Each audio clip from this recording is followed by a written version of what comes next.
I'm Claire Parker. And I'm Ashley Hamilton. And this is Celebrity Memoir Book Club, the podcast where we are reading celebrity memoirs so that you don't have to wreckage through them. If you don't like our takes, if you don't like our spin, hey, see yourself out. But if you're having fun here, I'm happy you're here. And I hope that we can see you live and in person Toronto sold out. But in Chicago, Minneapolis, Atlanta, Nashville, San Francisco, Philadelphia, and Washington, D.C. this fall, it's going to be the time of our lives. The tickets are in the show notes, in our link in bio on social media, and on Google. And what about our merch? Oh my God. In honor of being the ugliest girls in the world, we have brought to you Ugliest Girl in the World Attack merch. I was actually attacked by being the ugliest girl in the world yesterday, and to be able to cocoon in my Ugliest Girl in the World Attack hoodie, I don't know if it cured me of my ugliest girl in the worldness, but it offered comfort in my time of need. One of the worst things that's ever happened in my life was I was talking to these two girls I know about an Ugliest Girl in the World attack. I was like, when you suddenly look in the mirror and you're like, oh my God, is it me? Am I the ugliest girl in the world? And they were like, no. And like, you've never been like, oh no, I might be the ugliest girl in the world. And they're like, there's so many girls in the world. I'm definitely not the ugliest. We really don't know what you're talking about. And I was like, okay. So there's a good chance that nobody knows what we're talking about. And these sweatshirts will go unsold. But if you are interested, we did do like a limited run to get them to you as quickly as possible. And they're so cute. Link in bio. We love you guys so much. It's shorts and a sweatshirt. Our friend Adrienne designed them. She is a designer extraordinaire. So that's how you know they're good. And Ashley. Yes, Claire? If you were a celebrity and you wrote a memoir, what would last week's chapter be called? It would be called Changes, They Are A-Comin'. We have a week off, a week of no podcast, so also brace yourself. There will be no podcast episode next week, but then we'll be back the week after with some episodes I think you'll be a fonda of. There'll be a really interesting page or two. And so I was like, what am I going to do with my week? And in the midst of my Ugliest Girl in the World attack, I've always thought about changing my hair color, and I'm doing it. I have an appointment. I put down money, so I have to go. I'm really excited, and I'm nervous because I've never dyed my hair before. I'm excited for you. I dyed a streak of blue hair once in college, and I thought I looked like a rock star, but it was like all the way in the way back underneath all of my hair. Like in the dead middle, like the base of the spine? No, like you could see it when I put my hair behind my ears, but it was like really one of those things that, should I decide to cover it up, remained hidden. I just was so scared about it. I was like, oh my God, dyeing my hair. What if it all falls out? What if it looks crazy? What if my mom says, what are you doing dyeing your hair? What do you think, you're some kind of punk? Anyway, I will be dyeing my hair red. I'm really excited about it. I've never undergone a change like that in my life. And I hope it doesn't cause an ugliest girl in the world attack, and instead causes a, hey, she's not so bad attack. Claire, if you were to write a book about your life, what would you call last week's chapter?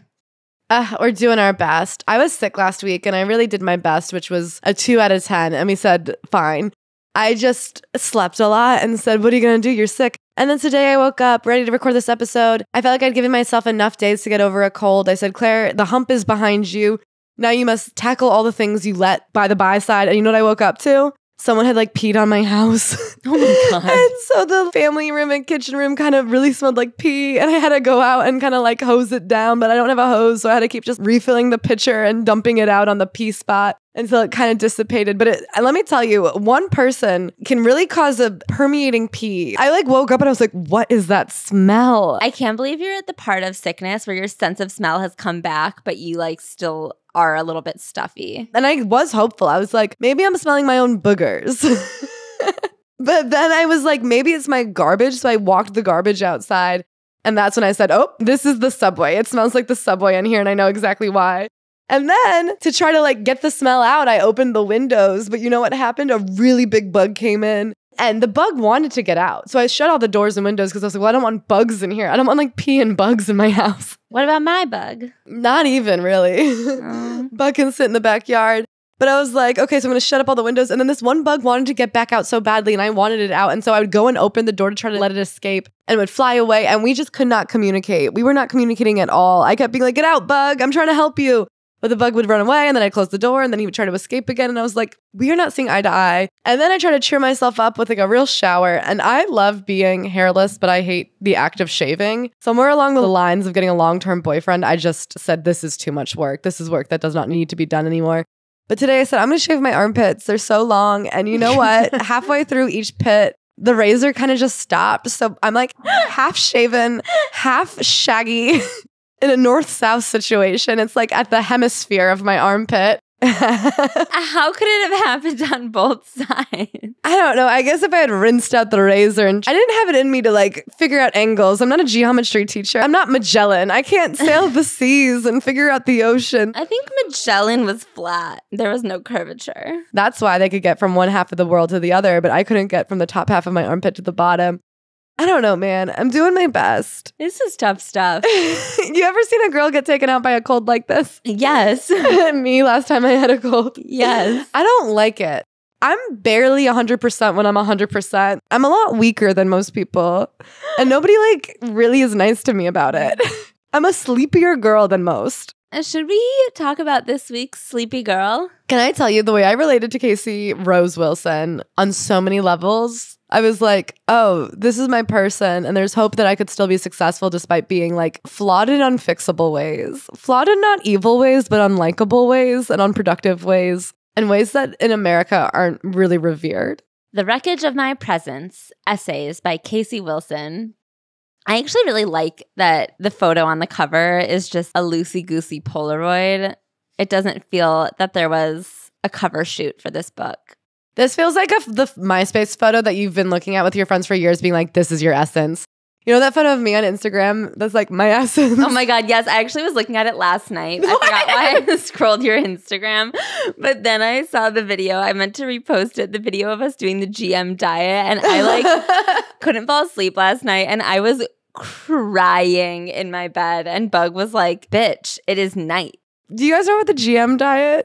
It's a diet that General Motors invented in the 80s for their assembly line employees who were gaining weight because they were just sitting for 8 hours a day and not eating well. It is horrible and stupid. And we tried to do it once and we made a video about it. I think I made it to the second day, having only cheated once on the first day.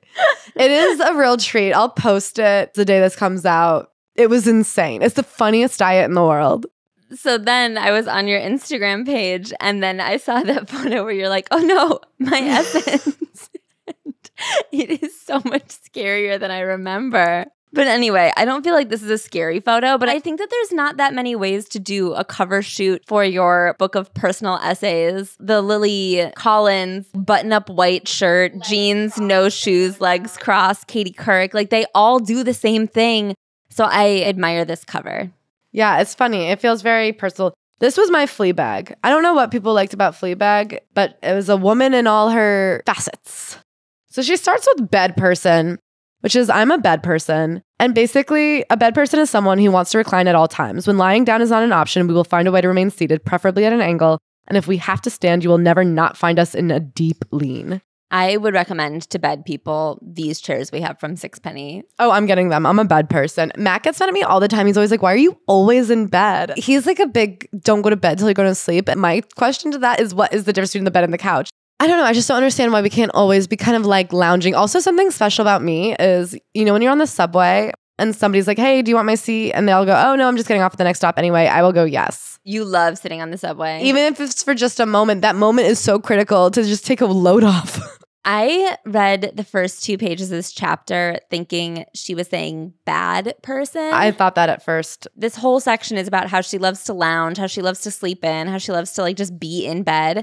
And I just sat here being like, Casey, that does not make you a bad person. And then I had to restart the chapter to understand what she was saying. She then explains that she is from a bed and lounge and luxuriate family. Her mom is a big bed person. She talks about how her parents, they would unfold the fold-out couch and they just started sleeping there. And the den became their bedroom. And that like growing up, her and her friends used to always just hang out in her parents' waterbed all the time, like until they were 17. To be parents with a waterbed really threw me for a loop. I think it was a sign of the times. She was born in 1975. And then her dad was a bath person. And this I did find like deeply upsetting. I think that these essays were different for me from like a Seth Rogen essays because they were legitimately funny and they were interesting. I think they were about the self, but like looking at the self through other people. And she actually does come from a family that was like the quirky family that Seth Rogen wishes he came from. They were essays like not even about the self, but about a life. about a family and dynamics. And when you read these stories, I kept going, oh my God, that is crazy. Even though I'm sure if you grew up with these people, you'd be like, oh yeah, that's just the Wilsons. But she does write it in a funny way. It felt like the family Little Miss Sunshine is about or something. Like they love each other and everyone means well, but they're a bunch of weirdos. They're a bunch of quirks. So her dad is always taking a bath, even when they have people over. Now is an old man and he owns a hot tub, and every morning he gets up and starts his day in the hot tub, which I don't know why, but I find that crazy. I find it so crazy for an adult man to like love a bath so much that he like buys a big bath for outside. Is how he starts every day, and it's where he invites every guest. I wish I knew someone with a hot tub. She's also an adult thumb sucker, which I was like, that's crazy, Casey. And she says that her therapist has not really delved into it because they think that there's other things to talk about of more importance. Like what? I mean, she does talk a lot in this chapter about the distinction between bed people and non-bed people and bath people versus non-bath people. And I'm like, you're right. I am not a bed person or a bath person. I'm a bed person, but I'm not a bath person. I love the ritual of drawing a bath. I love having fun little things to put in the bath. I love to put lavender and candles, and I'll even set up a TV show on a chair out of the bath. And the minute I'm in there, I'm like, well, now what are we up to? Yeah, I've taken one bath in the last several years. And the first time I had my own apartment and I didn't have a roommate, I was like, oh my God, I'm going to make this thing squeaky clean, and it's going to just be a place where I can take baths. And I did once, and then I like bought bath salts and accoutrements for my bath, and I never took a bath again. And then I got bug, and so now my bath isn't my bath anymore. Now it's a place where I also wash a dog, which to like then do a whole cleansing ritual to like get dog stuff out of my bath. I'm just like, I can't get in there with my body. I don't really know what you do once you're in there. There's just our bath people and there's not bath people, and I'm not a bath person. It's not even about the filth to me. Can I say I sucked my thumb until I was 5, and the thing my dentist always said to my parents was like, don't worry about it. Nobody walks down the aisle sucking their thumb. Everybody stops sucking their thumb eventually, and I guess that's not true, not for Casey Wilson. Yeah, that seems very not true. There's like this girl on TikTok who has a really interesting teeth shape because she is still sucking her thumb. Well, that was the thing that used to scare me. They said, if you don't stop sucking your thumb, you'll need braces. But unfortunately, when you're 5, both braces and glasses are quite cool to have. And so I was like, well, I got to suck this thing harder and guarantee. I was so worried I wouldn't need braces. And it's like every child in America needs braces. She says, what it comes down to is this. I am simply a person of comfort and excess. As my dear friend Kulop says, you refuse to apologize for living a celebratory life. Hear, hear. And while we're at it, you may have guessed that I also love Ambien, NyQuil, wine, tequila, pina coladas, margaritas, CBD gummies, a rogue pill a friend has left over after surgery, half and half with a splash of coffee, 2 Splendas and 3 pumps of peppermint, candy, Cinnabon, Wetzel's pretzels, Annie's pretzels, furry slippers and fuzzy robes, trashy magazines, garbage television, unconfirmed gossip, spas, lasers, luxury, healers of all types, extravagant gifts, surprise parties, choreographed dances with friends at any age, karaoke, musicals, Christmas decorations that include a table tree, naps, joining gyms I'll never go to, hiring trainers I pay for up front and then never go to, starting radical diets I never follow through on. I overspend, I overeat, and I overdo. She is someone with vices, baby. A flawed lady. Aren't we me? Aren't we me too? So in the next essay, we get into a lot of her random jobs. Everyone who graduates from an acting conservatory and moves to New York ends up with their fair share of random jobs. And this one zeroes in on a time she worked for a documentarian, in quotes, named Barbara.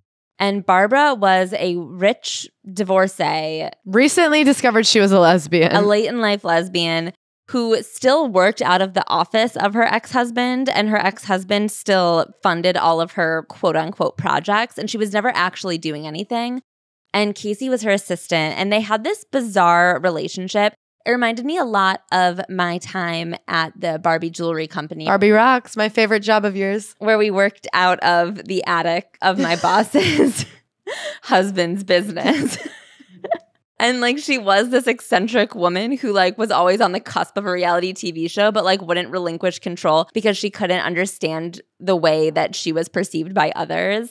So she could never actually have a TV show because you have to be so confident in the delusion of yourself in order to do reality TV that you have to be like, well, I am great. And so I'll give editing control over to this fella over here. Or I guess you have to want to be famous more than you want to be well perceived.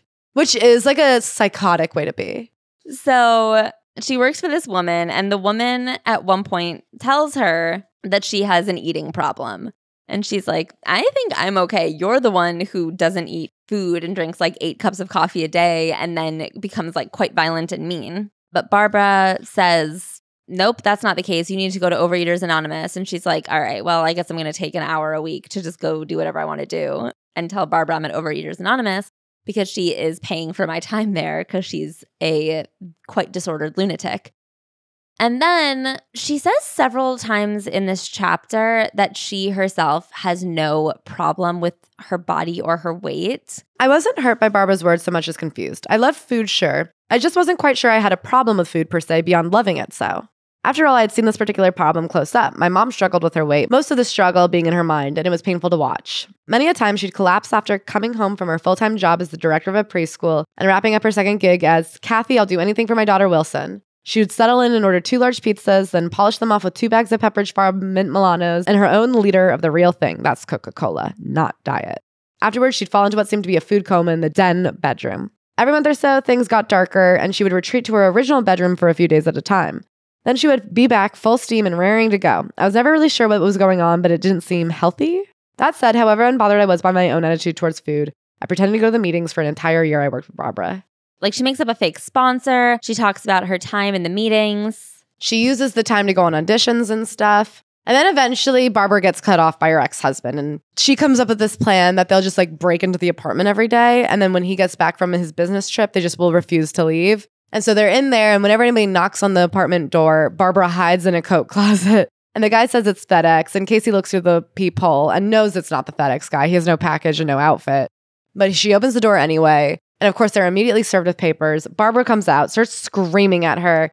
And then Casey has rage problems. So she starts screaming in her face and says, I called her a creative, succubus, garbagey, talentless fuck. I said the kinds of things you normally kick yourself for not saying after the fact. I would never be like, damn, I wish I had called someone a creative, succubusy, garbagey, talentless fuck. Do I have rage problems? Then she got in her face and said, write me my last check now, you fucking goddamn bitch.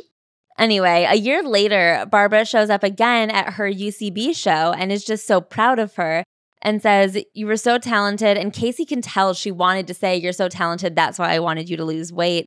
And she goes into this aside about how weight loss is equated with success in Hollywood. She says, like, Barbara always loved me. She just wanted to protect me because she was afraid of what my life in Hollywood would look like if I wasn't the body norm. So the show that Barbara went to see her at goes to the Aspen Comedy Festival, and she gets an agent there, and the agent straight up says, you need to lose weight. Not a lot, but enough to look on camera like I look in real life. I did as I was told, which coincidentally coincided with my beginning to get work as an actress. In 2007, I auditioned for Julia and Julia in the morning and for Saturday Night Live in the afternoon. I got both jobs. A miracle. But if I'm being honest, I'm not sure I would have gotten them if I hadn't lost the weight. I'd like to think so. There's a dark adage that floats around SNL. You either have to lose the weight or gain it to be on the show, but you can't be in between. And I think that that's all of Hollywood. She talks a little bit about how she feels that this is a thing of the past. So she goes into the fact that nowadays there are a lot more people embracing their size. And I guess I just wish that it was true.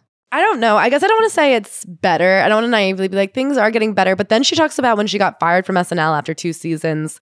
On the CNN ticker, it said that she was fired for being fat.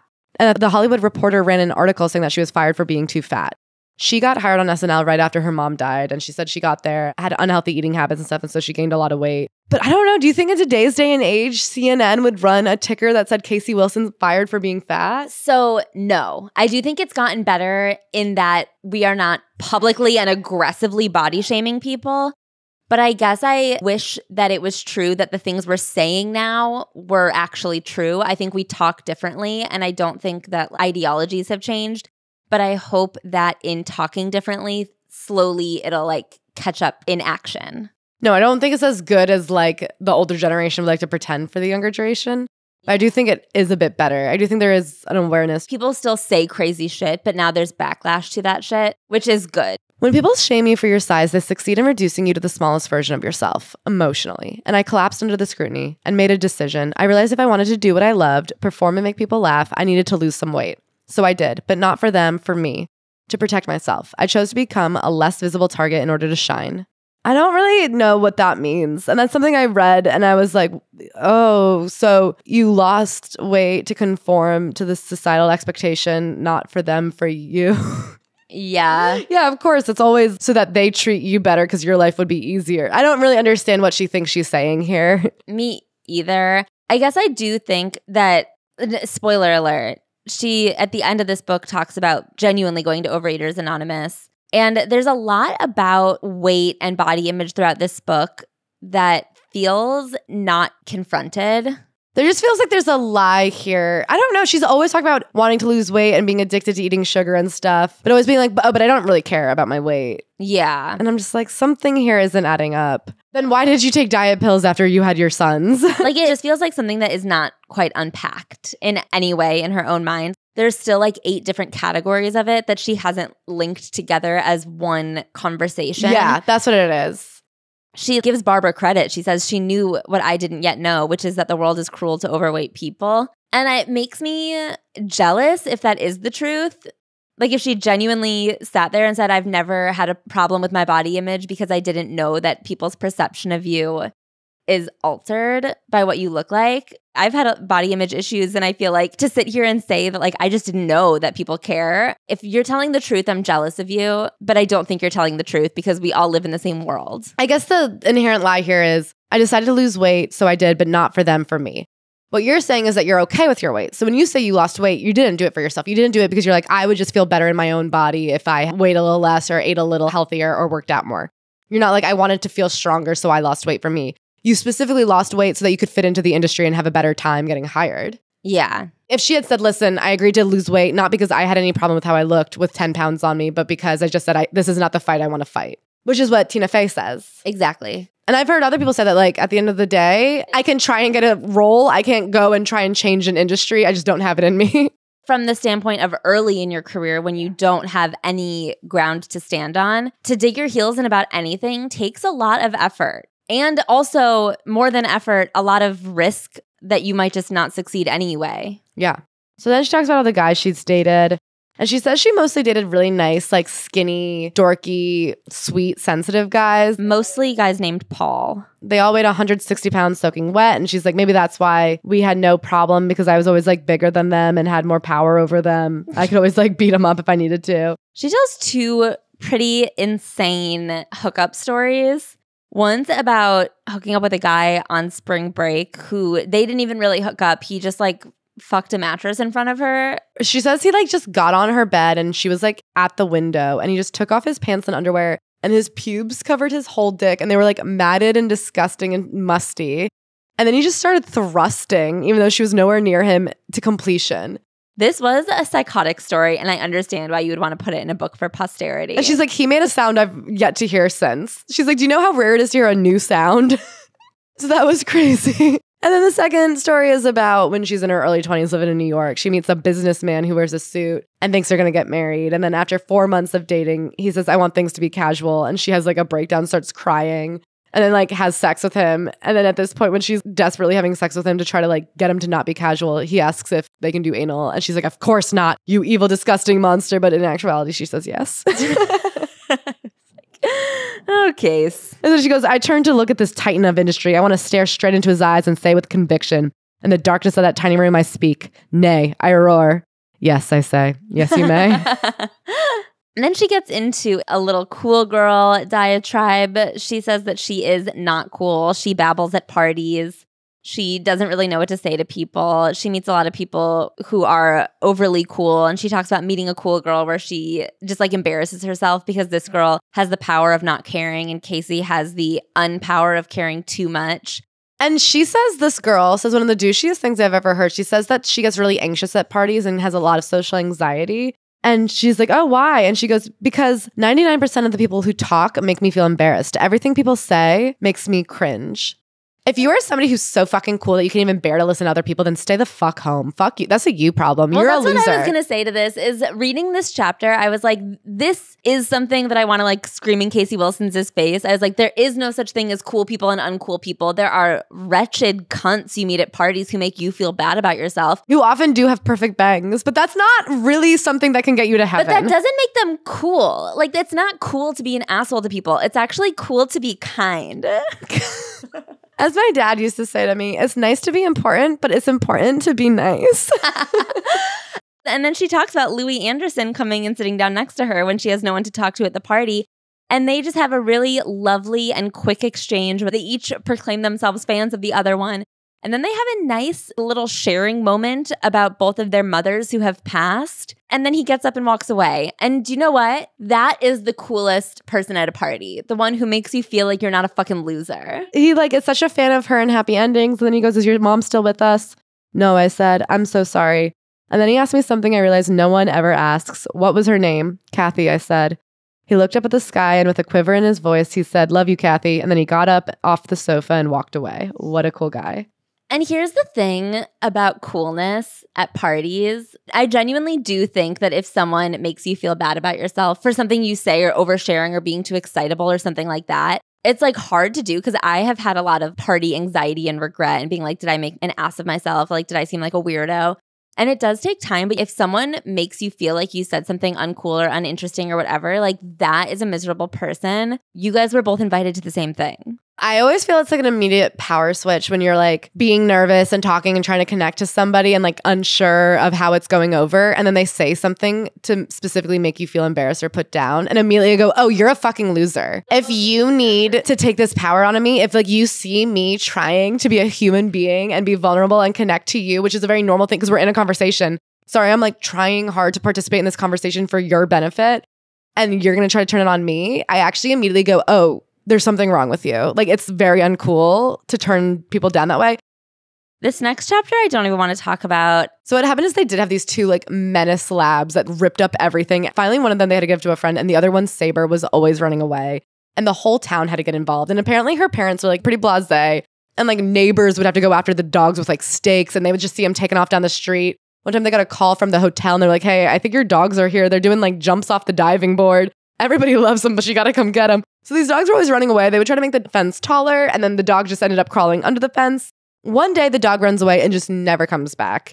3 years later, out of nowhere, the dog shows up again, wearing the same bandana, looks just the same, a little bit older, but it's a miracle. Everyone in town is so blown away that they're on the cover of the local newspaper. And for a month, no one can believe the way that Saber came back because the whole town was invested in Saber. And out of nowhere, Saber returned home because he missed his old pals. So Saber comes back, and then a month later, missing dog signs start popping up for this dog, Moonshine. And people are calling their parents and being listen, I'm a God-fearing woman. And this man said, have you seen a black lab with a red bandana? And I looked him in the eyes and I said, no, I have not. But everybody was I have a bad feeling that our little miracle returned. It's bullshit. And they had to give the dog back. And it was humiliating. That is humiliating, but I just don't think it's funny for a dog to be running away this often. It's not an anecdote to me. It is a lifelong tragedy. If Bug ran away and I lost her for 7 minutes, I don't know that I would survive the 7 minutes. But can I say something? If she was constantly running away at some point, wouldn't you go, well, maybe she doesn't want to be with you? I guess if Bug was running away, it would break my heart. And I'm so grateful to know that she is the clingiest bitch on earth. If she wanted to roam, would you let her roam? No, because New York is pretty dangerous roads. But she doesn't want to roam. When I go into a coffee shop to get a coffee and leave Bug outside with Claire, Bug has a meltdown. Bug is not a strong person. She and I get our constitution from each other. So then this next chapter is about her love of Housewives. She discovered Housewives when she was in a grief coma after her mom passed away. Her mom died suddenly. She had a heart attack and just died at the age of 56, which is very rare for women to have a random heart attack like that is fatal. And so she goes back to LA and just makes a bed in the closet in the living room with a mattress she found on the ground outside in LA, which I was like, Casey. That's disgusting. That's too depressed, dude. You had a mattress in your apartment already. Why not pull that one over? But she just watches TV for months, and she happens to watch the premiere of episode 1, season 1 of The Real Housewives of Orange County, the OG Real Housewives, and she falls in love. And then she just talks about, she started a podcast called Bitch Slash with her friend Danielle Schneider, who also loved Real Housewives. They had a friendship. They were going to do a limited dish thing. But she says in addition to talk about Real Housewives, they talk about themselves and their troubles and their trialations. It's a little love letter to the Real Housewives franchise and what she loves about it. I don't feel so bad laughing when women dressed in flappers' costumes argue full-throatedly about who ate the icing off a birthday cake before it had been served.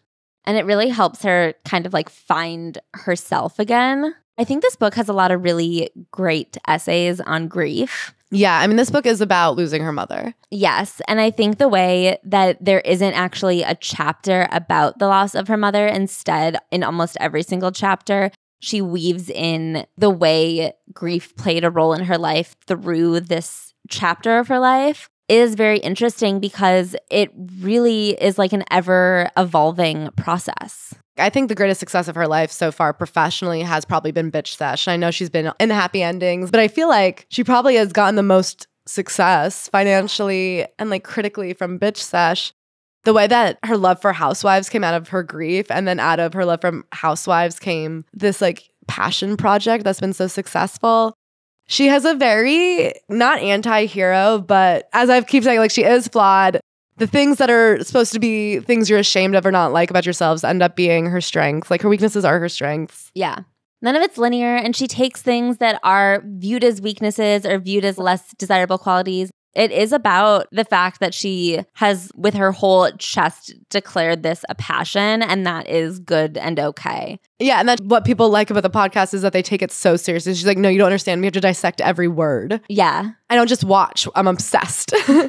She gets into her anger issues in this next chapter. She has broken many a phone to violent anger.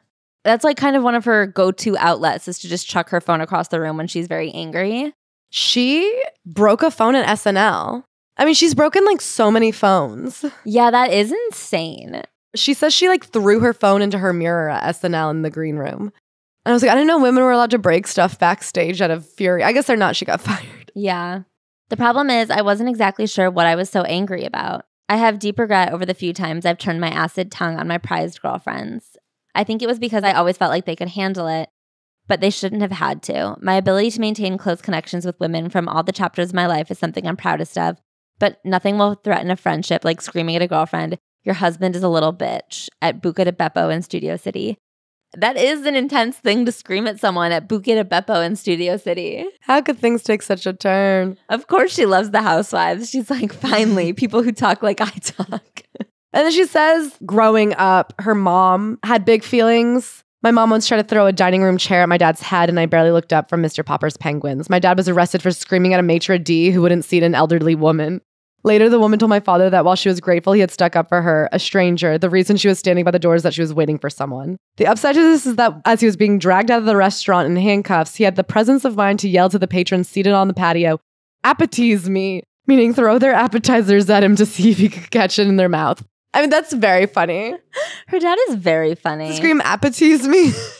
And the fact that people knew. I'm sure that there was like a mouth motion that went with it. If I said appetize me and went, ah. Right. But I think that if I was eating at the patio of a restaurant and like a man being forced out said appetize me and opened his mouth, I don't know that I'd be fast enough with my hand and my thoughts. Not you, but that's why it takes all kinds, Ashley.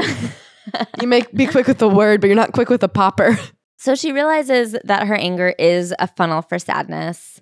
The sadness of publicly failing at my dream job, the sadness of cheating on a loving college boyfriend because I didn't know how to extricate myself, the sadness of my mom dying so young, the sadness of how far we haven't come.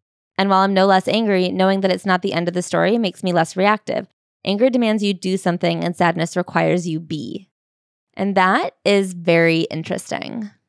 I never really thought of that. Like, to be sad, you have to just decide to exist in a moment. But when you're angry, you can like scream at someone. Or throw a phone. Or throw a phone. I mean, listen, I understand that one's healthier, but if you were like, Claire, you could sit in your sadness or you could throw a fucking phone, I'd be like, I'll throw a phone, please. Yeah.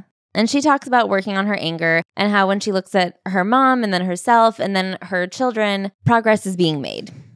She is obsessed with self-help. She calls herself a seeker. If you go up to her and say, I know a woman, and that woman was you with a different name and a mustache, she would pay you $5,000 to like look into her eyes and tell her something about herself. She will pay a lot of people for retreats, for breathing exercises, to have her kitchen cleansed of bad energy around Tupperware. I mean, it is something that I think I would be hugely at risk of if I had a lot of money.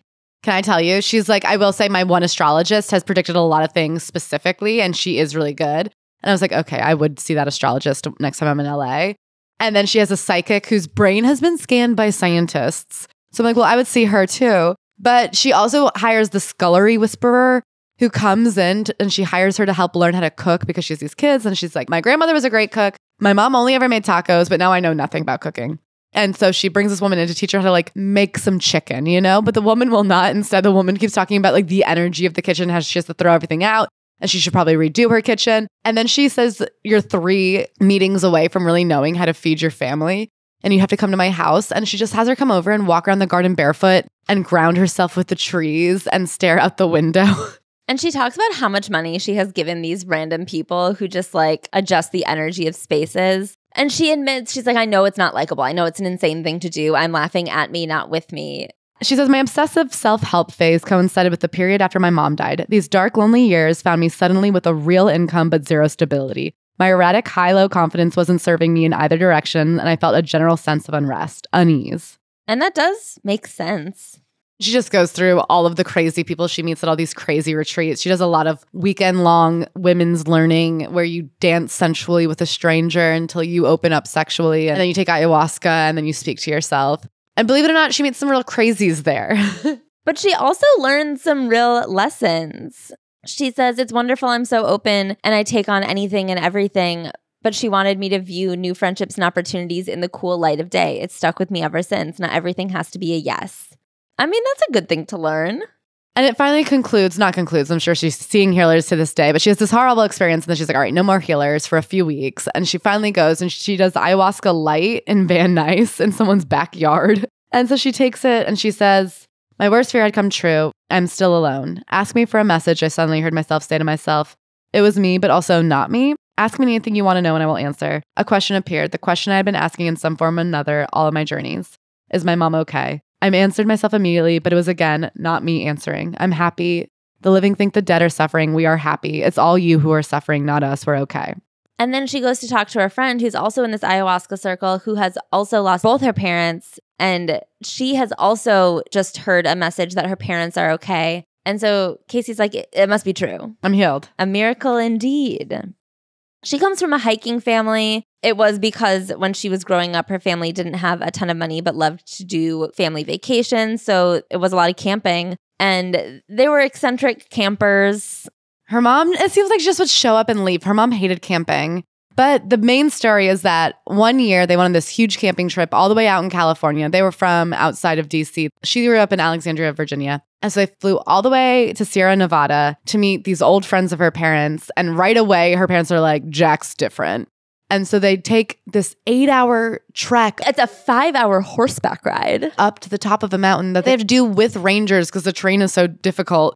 They go all the way up there. And right away, Jack is a huge dick and starts drinking and nobody knows what to do. And then as they all go to sleep, he starts just berating his wife. And Casey's like the whole time, like, I loved it. Because for the first time in my life, my parents were the normal ones. And normally I'm always on edge because my parents are doing fucking weird things. And finally I was like, hell yeah, your parents are doing weird things. So her dad goes to talk to them. Jack ends up storming off. Storming off where? Who knows? They just spend the next 2 weeks without him. And when they leave the mountain, they pass him in a car. And the wife, Lori, is like, I'm going to get a divorce. And he's like, okay. And she's like, I can't believe that our camping broke them. And then years later, their vacations start to get a little fancier. Her dad gets better and better jobs and they become a scuba diving family. They get really into scuba diving together. And she goes scuba diving with her dad and her new boyfriend. This is after her mom has passed away. Her dad is now dating Lori, the mom from the horse trip. That Casey does not seem very happy about. Yeah, I mean, in the previous section of this chapter, she calls Lori absolutely sparkless. She says Lori is just like human paper. Anyway, Lori was short-lived and it feels as though it was not a great situation for the group. But she goes on a trip with her dad, Lori, and her boyfriend at the time, who was actually Paul Rust, I believe, from my research. Interesting. I don't know who that is. Well, if you look up a photo of him, you'll say, oh yeah, that's a guy who couldn't handle scuba diving. She talks about how he could not handle scuba diving. Honestly, seems pretty embarrassing. He came out of the water with claw hands having a panic attack. So they calm him down. He apologizes. They apologize. They go out to dinner and then they find a carnival and they get on the Ferris wheel. And then at the top of the Ferris wheel, he has another panic attack. And Casey's dad looks up and he goes, is he clawing again? Which I think is so funny. They're all so fucking annoyed with him. Something about Casey doing those claws again. And then years later, we cut to another scuba trip. And this is the final scuba trip that they take as a family. And it is like a very interestingly written journey through family trips to post-grief family trips to sort of a conclusion and like the entrance of a new cycle of life. The year after their final scuba trip, all three of them get engaged in the same year. And she's like, and now we don't do big Wilson family vacations anymore. We all have our individual families. But I like to think of us, Fletcher and my dad and me, weightless, floating underwater, no abyss in sight, marveling at all we see ahead, separate but together. It's very beautiful. Okay, this is one of the weirder chapters that I almost think she must have cut in half because she couldn't put it in there because it was too mean. But she tells a story about when her and all of her successful friends go to a barbecue at this guy they went to college's house with. It's clear that they all went to acting school together. Everyone else went on to be successful. He didn't, but he was the richest one. And he was always begging them to get dinner at his house. And they were always denying it. And then finally he sent an email saying literally any day in March. And so they had to go. And when they got there, the house was like all boxes. And the wife opened the door. And they were like, is this a bad time? And she's like, well, we're moving. And they're like, oh, okay. Should we go? And she goes, well, we've got no food but Tylenol. And they're like, okay. And then the guy shows up. It's like, no, come hang out in the backyard. She'll go get food. And then she shows up and is like, I couldn't find the credit card. And Casey Wilson's like, what do you mean the credit card? Like, why do you guys only have one credit card betwixt you? And then he's like, well, keep looking. And she's like, I'm getting the other one. And he's like, no, keep looking. And then she walks across the backyard into the freezer area and pulls out a block of ice and like hammers away at this block of ice until she gets the credit card. And then the chapter ends, but I'm like, whoa, that is a crazy thing to have happen at a party you were invited to. I had to take a break. I was like, tell me more about these people. What is happening? What went on with them? And I'm like, and do they know you wrote about them? Like, where are they now? They must be divorced. I would have to be divorced just because I'd be so humiliated. I would change my name. This was crazy. I don't know what the point of this chapter was, but it really was like a story that she was just like, I have to get it out there. You cannot believe what I lived through. The next chapter is about a time she went to like a terrible show at a black box theater, but there was a guy outside doing a really funny mime performance. This chapter did make me laugh. So if you ever pick up this book, I really like that one, but there's nothing I can like relate to you. And then she gets into the part about happy endings, which you and I are both equal but opposite fans of Casey Wilson. We came to her in our own ways. I am a diehard stan of the show Happy Endings. And it's so funny that she knows. She goes, not a lot of people watched it, but the people who did are obsessed. I mean, me and my brother, let me know if I should get my brother on the Patreon this week and we'll just say Happy Endings quotes at each other. He made his fiance watch the show because she like wouldn't get him otherwise. He is expecting a baby girl and has floated a couple Happy Endings inspired names. And I do not know how much he's kidding. He's not kidding. I don't think he is at all. I think the greatest joke of your brother's life is that he's not kidding. I love this show so much. And so I know I'm a hypocrite because normally these chapters where someone just gushes about a cult classic project they were a part of and says everyone I worked with was awesome and nice and I loved it and we all had the best time and I'm so grateful to be a part of the project. Normally these chapters make my stomach churn, but because I love everything she's saying, I am a dumb hypocrite bitch from hell. And she also met her husband through the show. Part of what made this chapter funny is she doesn't describe scenes from the show. She does like once or twice, but mostly she tells funny stories between her and the cast, and they actually are funny. Yeah. Like her and Adam Pally are best friends, and she says all the mean things they say to each other. I guess she's obsessed with thinking that Lorne Michaels really liked her. And he goes, you wouldn't be fired if he liked you. He goes, he hates you. You didn't deliver. He wouldn't have fired you if he liked you. And I told Adam just as meaningfully about a week into filming that if he would just lose weight, he could be Matt Damon. But unfortunately, it didn't look like it was headed in that direction. I just realized we did 2 SNL books in a row, but this is such a not SNL book that it didn't even occur Well, it's just to so me. funny. I think we left it out of the Colin Jost thing. We talked about it amongst ourselves, but Colin Jost in his book is like, it's not competitive at SNL. It's really chill. And I know for a fact that's not fucking true. I know for so many facts it's not fucking true. We were talking to someone who quit SNL in the middle of the season because he described it as there were no highs. There were just brief moments where you weren't actively drowning. But it's so funny because obviously Colin has spent many years there longer than Casey, but he also has not done anything else in his life that is important to him. Like the way nothing else matters in his life besides doing SNL and the way it's such a footnote in Casey's book is very interesting. So she talks about happy endings. I like to hear about it. This is some real, just like if you like the show, meat. So she talks about getting with the creator of the show she's on. They got together, she and her husband, between the first and second seasons. She talks about being anxious to break it to the cast because I do think that that would be a very stressful thing to be an actor on a show and to have to tell a close-knit group of people who work together every day, by the way, I'm boinking our boss. And Adam goes, no one cares we don't work at the UN. That's very funny to me. And then she gets into a chapter about how much she loves her husband. Her sister-in-law says you should always maintain a little bit of mystique and a little bit of power, even in the marriage. Don't call him back. Don't answer all his texts. But she can't. She relatably calls him all the time. And sometimes she has to call him and pretend it's an emergency. But then she's like, the emergency is that something really funny happened. And he's like, well, what? And she's like, no. I'm calling because of something important. And she'll like pick a fight with him to keep him on the phone longer. She just loves chatting to him. It is nauseating. This is also very funny. Her sister-in-law's other advice is that you should have good books that you keep close by. So when your kids come in to ask you questions, you can act like you were reading because it sets a good example if they think that every time they come to you, you were reading. She also says drop your children off in workout clothes and say you're about to go to a workout. And they don't have to know if you are or not. They just assume you live a healthy lifestyle. I have to say, I don't know if the mystique stuff is good advice, but I don't see what's wrong here. She says that if she and her husband ever break up, it will not be amicable. She loves him too much, and there's no way that that will ever happen. If he dies first, she will end it all. And if she dies first, he's not allowed to remarry. I do think that reading stuff like this, I have no faith in any Hollywood couple. I know that they're not both like publicly facing Hollywood people, and she's not a mega celebrity in any way. Like, obviously, there is hope that their very real love for each other could last forever, but I just don't have faith in humanity. And so if their relationship does end, it will fuck with me, I think. After reading a chapter like this, the idea that they could get divorced, it stressed me out. So the next chapter is about coordinating her grandpa's funeral. She says producing her grandpa's funeral and producing her mom's funeral. And the joke with her grandpa's funeral is that she gave herself all the songs to sing. So she will be performing all the songs. And then some stranger shows up and is like, well, you know, I was good friends with your grandpa and I would like to close it out. And she's like, okay, well, if you say he would like to hear you sing. And she says she would go visit her grandpa every once in a while and sing for his retirement home. She was like, they must think I'm something, huh? And he's like, not really, sugar. Melvin's granddaughter is playing Maria in The Sound of Music on Broadway right now, and she often flies here on Monday mornings between shows. She's really something. Damn, that is a good one, though. That is a good one. That's who you want singing at your retirement home. She talks about also producing her mom's funeral and how it was 3 hours long almost because there was so many people speaking, so many songs, so many things. And Casey was anxious about how long the funeral was.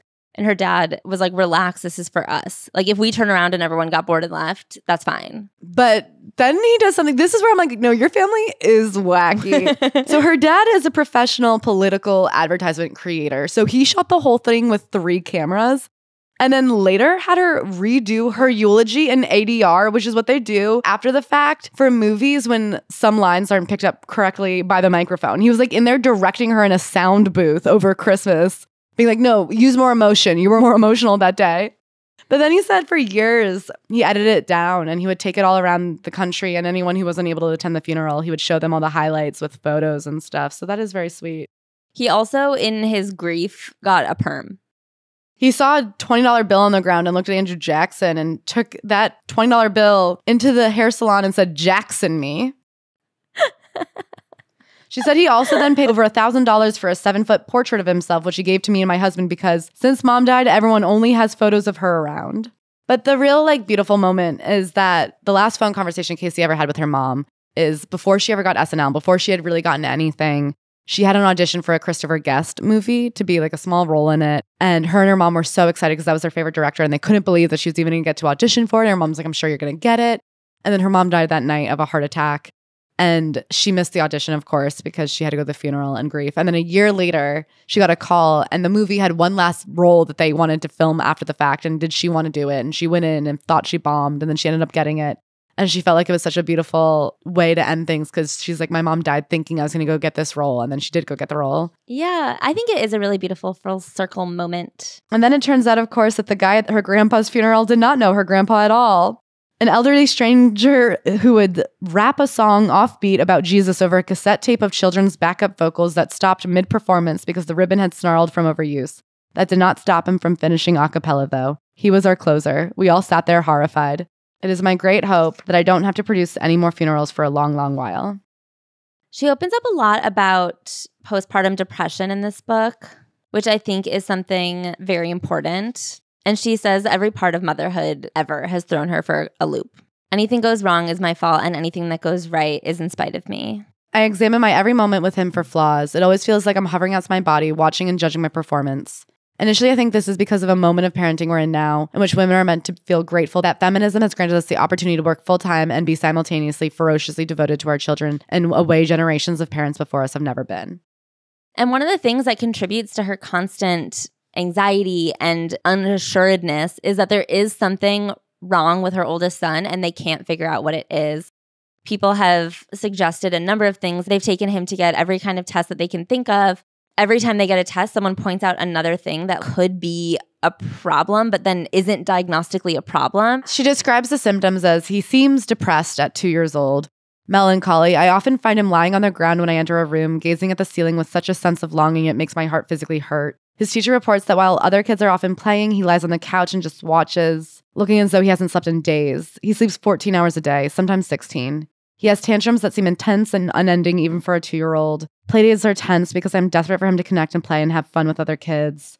And then they find out he can't jump. He has these days where all of a sudden he'll just light up and he's curious and he's excited. She says one time in a car, she asked him what he wants to be when he grows up, and he replies, a stranger. A stranger who sits alone in a movie theater eating popcorn and no one talks to them. That's a crazy thing for a 2-year-old. What do you mean when you grow up you want to be a stranger?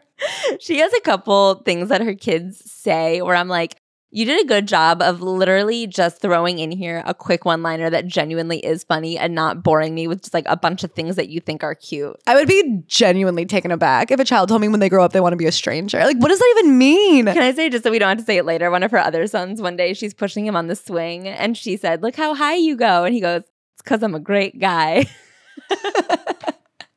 They're very confident. Some of these are very funny. Okay, so anyway, they're driving and her son just goes completely limp in the back seat. She turns around and she sees that he is just lying there. And obviously, I can't think of anything scarier that you could ever witness. And she says they're coming back from somewhere far away. They don't know where they are. Her phone's about to die. Luckily, they're able to get an ambulance just in time. But they fully think that they've lost him. They get him to the hospital and it turns out he's had a pretty major seizure. And after the seizure, they say he's good to go, and he, over the next couple of weeks, just starts massively losing weight. And they go to the doctor, and the doctors are like, kids don't usually lose weight. And they keep throwing all these potential diseases, and no one can figure out what it is. And finally, they find out it's celiac disease. As we learn, we frantically Google, it's a genetic autoimmune disease in which eating gluten, even a particle of it, triggers an immune response in your small intestine, preventing it from absorbing nutrients. She sees the symptoms are poor bone density, seizures, motor skill delays, learning disabilities, intense fatigue, irritability, depression, failure to thrive. Every single thing that they'd been worried about was underneath the umbrella of this disease. I don't mean to make this about me, but it wasn't about me. It had nothing to do with my failure as a mother, and that's something I've had to reckon with. Why was I so hard on myself? Why are we mothers so hard on ourselves? There's no concrete answer, but with each passing day, as his health improves, so too does my mental health and sense of self. He says things like he likes himself, and it occurs to me that I've never in my life said aloud or even thought, I like myself. It feels gross somehow, or arrogant or weak. But the part of me that resists self-love and self-compassion is the same part of me that assumes everything's my fault, which makes me sad. But taking a page from my son and accessing the confidence I feel in most other realms of my life, I can look back and feel proud of the fact that following my instincts got us here. Her chapter on Mother's Day, I think, is a really funny and interesting take on grief. It starts with a fight that she has with her husband because her mother-in-law texts and is like, hey, I made reservations for everybody for Mother's Day brunch at the club. And she's like, David, why is your own mother making reservations for her own day? You have one job on this earth. And he's like, well, it's her club. I'm not a member, so I can't make reservations. She's like, yeah, I would let you make reservations. And he's like, hey, it seems like you're a bit stressed out about Mother's Day, so like you don't have to come. And she goes, of course I'm not going. So for her and her loved ones, they've decided that her mom reappears as a yellow butterfly. That's an important note for this chapter. For Mother's Day, David books her a massage, and at the place where she gets a massage, there is a pool, and he gets her like a chair by the roses. And she says, I think that he is hoping that if I lounge by the flowers, a yellow butterfly will visit me, and he knows that that's important to me. She doesn't get a visit from a yellow butterfly. However, her brother gets a visit from a yellow butterfly, and he is a scientist. So he is not really into the whole, like, our mom is a butterfly thing. But because their dad has remarried and is in love again, he sees a butterfly with a little baby orange butterfly, and he calls Casey to be like, I think our mom met a red butterfly and had a baby orange butterfly. She doesn't love that. That's not really what she was looking for. So she calls her dad, but she says, I know it wasn't going to be helpful. He's never helpful in times like this, but I still needed somebody. And she calls him up and says, I'm upset about Mother's Day. It's just still such a hard day. I wish it wasn't. And I know a lot of time has passed, but it ends up being this day to reflect. And I'm still so sad she's gone. He cuts me off. Case, listen, this is the way of the world. You're a mom now and it's time to just focus on that. And if you're looking for someone to feel sad about, I met a woman in church today who told me last weekend she and her 2 kids were hanging out, just tossing the frisbee in the backyard when they fell in a sinkhole. That's bad. Imagine that, a sinkhole. And that really made me laugh out loud. And it was a lot to process. Well, yeah, I guess that is definitely bad. And she tells her dad about the butterfly baby. And he says, I'm happy for her. Gotta run. And he was right. I am a mom now. And this day is also meant to celebrate me, a mother. It's such a foreign concept. How could I have kids? I think I'm still a child. And she talks about all the ways that she wants to make sure she leaves her children something concrete to hold on to. And she's like, my mom gave me a lot. She wrote me notes, but she has these email addresses where she emails all the time to her kids. And should she die, her friends have very explicit instructions to print out all the emails and make a book for them. And she's just like, it just makes me so sad that my mom doesn't get to know my kids and my husband and my brother's wife and my brother's kids. And she says, but then again, maybe I'm right and my brother's wrong and she does see it all. She sees Max and whatever my other son's name is playing with Fletcher's kids, Clementine and Teddy. I have to believe she can. So when all is said and done, I can finagle myself into a yellow butterfly or an orange butterfly. If my friends do their jobs, my kids will always know I'm just an email away. It was very sweet. Then she has a chapter that's kind of annoying. It's kind of her version of a listicle. People don't know how to act. And it's all the things she finds annoying in people, which is like, you know, calling someone and saying, I only have 5 minutes to chat, a preamble, taking a long time to get into your story. Everyone has their random things in society where you're like, I hate when people do this. I hate when someone writes a hashtag in their text messages, whatever it is.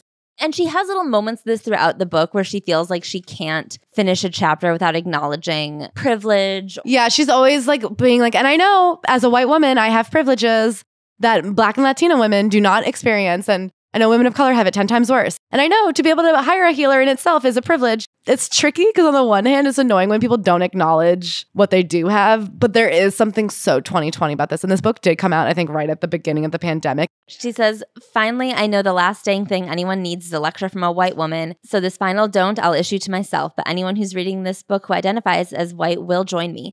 Don't assume you aren't racist. You are. I am. Labeling myself racist has been shockingly hard to do.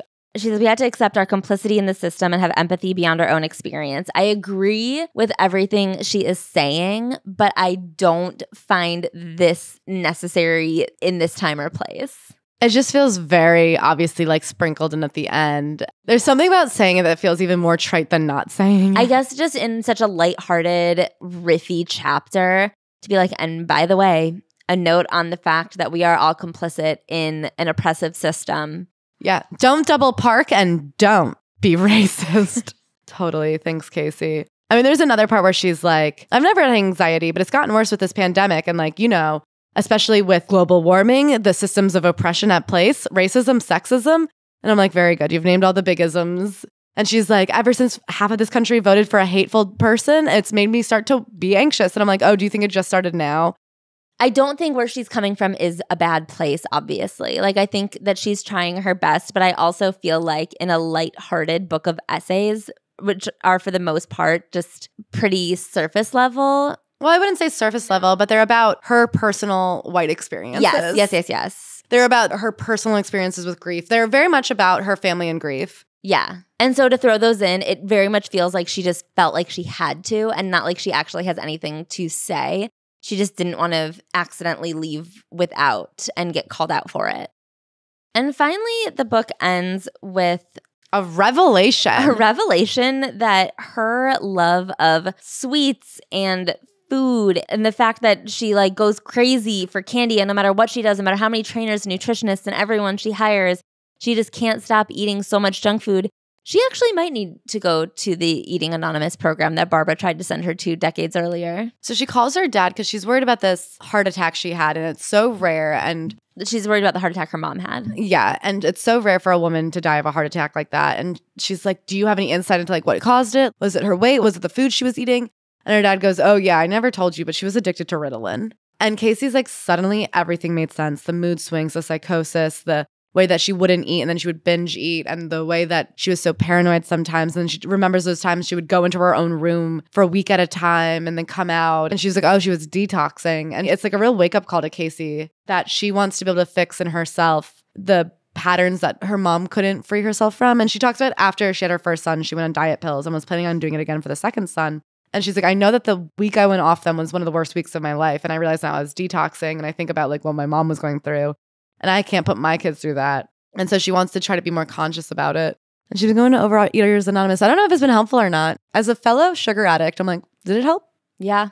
She says it does, but I'm like, what are the results? Yeah. Write another book about it. But she says it with a lot of love for her mom. Yeah, she says it gave her a much greater understanding of what was going on and the questions to ask. And she really was grateful to her dad for not telling her earlier. He said, I didn't tell you right away because I didn't want to get in the way of your grief or cloud the way you thought about your mom.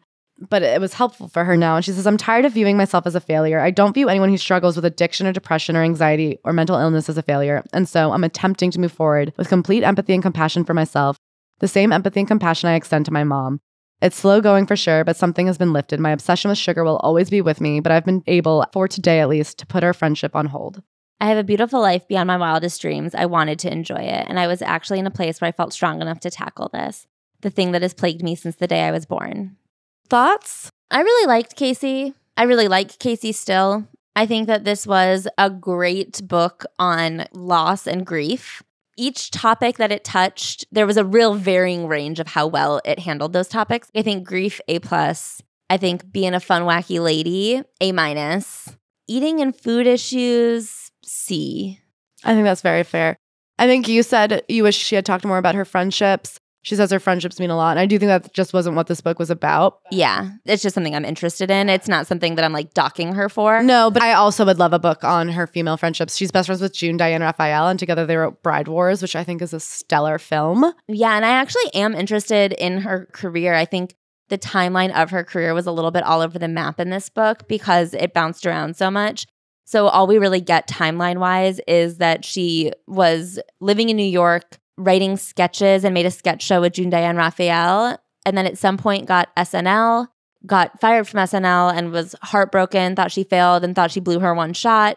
She gets happy endings. She eventually starts her podcast. Happy Endings, we know, gets canceled.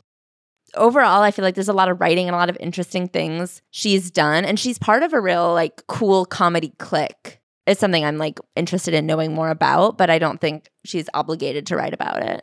Anyway, thank you guys so much. We love you so much. Don't forget, we are off next week, but back the week after, revitalized and ready to party. See you later.